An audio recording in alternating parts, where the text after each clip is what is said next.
السلام علیکم ایوریڈی نیوز کے ساتھ میں ہوں گوہر علی۔ شامل کرتے ہیں headlines. Deputy commissioner Shoaib Khan Jadoon کی زیر صدارت ضلع بہاول نگر میں ترقیاتی اسکیموں سے متعلق جائزہ اجلاس منعقد ہوا، جس میں health, education, local government, public health, highways, buildings, sports, انہار، چولستان ترقیاتی اتھارٹی اور دیگر محکموں کے افسران نے شرکت کی۔ اجلاس میں بتایا گیا کہ 1,51,47,00,000 کی 116 مختلف ترقیاتی اسکیموں پر کام جاری ہے، جن میں سے 23 اسکیمیں مکمل کر دی گئی ہیں۔ صادق آباد ٹرین حادثہ میں چنیوٹ کے 3 خاندانوں کے 5 افراد لقمہ اجل بنے۔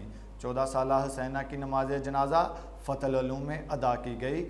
رفیقہ بی بی اور اس کی بیٹی کی تدفین بھی سالارہ روڈ پر کی گئی۔ فرحانہ اور اس کے 1 سالہ بیٹے کی تدفین گھوٹکی میں ہوگی۔ ڈی پی او چنیوٹ محمد انور کھیتران نے تبادلہ کے بعد اپنے عہدے کا چارج چھوڑ دیا۔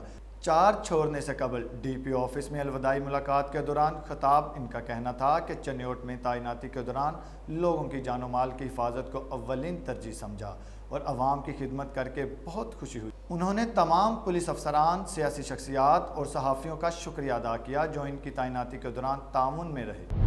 چنیوٹ بھوانہ میں لا قانونیت اور بے حسی کی انتہا ہو گئی، جہاں پر 2 مختلف واقعات میں قتل ہونے والے شہریوں کو قانونی کارروائی کے بغیر بااثر چودھریوں نے مداخلت اور مدعیان پر دباؤ ڈال کر دفن کر دیا۔ بعد میں وارثان نے بااثر افراد کے چنگل سے نکل کر سول جج و علاقہ مجسٹریٹ بھوانہ کی عدالت میں درخواست دے دی اور آج عدالتی حکم پر مقتول شمشیر ولد سلطان قریشی اور محسن ولد احمد خان مسلم شیخ کی قبر کشائی سول جج بھوانہ محمد آصف کی زیر نگرانی کی گئی۔ بھوانہ میں آج بھی جنگل کا قانون چل رہا ہے اور پولیس بااثر افراد سے خائف ہے، جس کی وجہ سے آن روز قتل و غارت کی وارداتیں سامنے آ رہی ہیں۔ ڈویژنل کمشنر حیدرآباد محمد عباس بلوچ نے ضلع جامشورو میں دریائے سندھ کے حفاظتی پشتوں کا دورہ کیا۔ کمشنر حیدرآباد نے کوٹری بیراج، المنظر، کرمپور، ارلبیٹ، بڈو جبیل اور دریائے سندھ کے دیگر حفاظتی پشتوں کا دورہ کرنے کے ساتھ ضلع انتظامیہ اور محکمہ آبپاشی کے افسران کے اجلاس کی صدارت کی اور متعلقہ حکام کو گھڑے 10 دن کے اندر بھر کے بند کو مضبوط کرنے کے اقدامات اٹھانے کی ہدایت دی۔ گوجر خان میں سابق ایم پی اے چودھری جاوید کوثر نے یوسی تھاتھی کنگر جنگل کا محکمہ جنگلات کے اعلیٰ افسران کے ہمراہ وزٹ کیا۔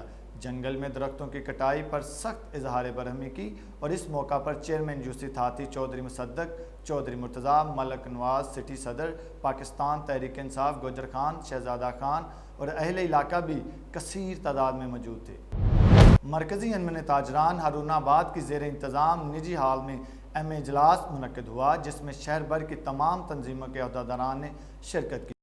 ہارون آباد مرکزی انجمن تاجران کی زیر اہتمام مقامی ہال میں ہزار یکجہتی اجلاس منعقد ہوا۔ اجلاس کا باقاعدہ آغاز قرآن پاک کی تلاوت سے کیا گیا۔ اجلاس کی صدارت حاجی شہاب الدین غوری نے کی۔ اجلاس میں مرکزی انجمن تاجران کے صدر چودھری محمد شریف، چودھری محمد افضل، ملک ریاض احمد خلجی، رہنما تاجر برادری محمد انور علوی سمیت شہر کی تمام تنظیموں کے سربراہان نے کثیر تعداد میں شرکت کی۔